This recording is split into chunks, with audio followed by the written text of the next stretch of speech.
గుర్తు తెలియని వ్యక్తులు పాకిస్తాన్లో సంచరిస్తూ భారత వ్యతిరేక శక్తుల్ని లేదా భారత్లో ఉగ్రవాద కార్యకలాపాలు నడిపేటటువంటి లష్కర్ ఎ తోయిబా, జైషే మహమ్మద్ లాంటి సంస్థలకు సంబంధించిన ప్రతినిధుల్ని లేపేస్తూ ఉన్నారు అన్నది ఇంతకుముందే చెప్పుకున్నాం. అందులో కొన్నిటిని ధృవీకరించాల్సిన తాజాగా ఐక్యరాజ్య సమితి ఒకటి ధృవీకరించింది.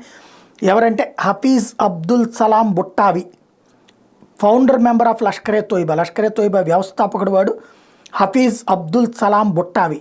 వాడు హఫీజ్ సయ్యద్కి డిప్యూటీ. వాడు సచ్చాడన్నటువంటి విషయాన్ని ఐక్యరాజ్య సమితి ధృవీకరించింది. 26/11 మాస్టర్ మైండ్ వాడే.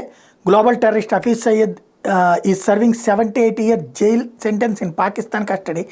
Syed is facing conviction in 7 terror cases and imprison in a dark jail.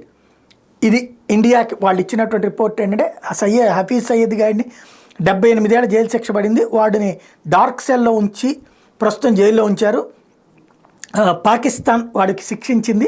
అదే సందర్భంలో వాడికి సంబంధించినటువంటి బుట్టావిని లేపేసిన మాట వాస్తవం ఐక్యరాజ్య సమితి చెప్తోంది.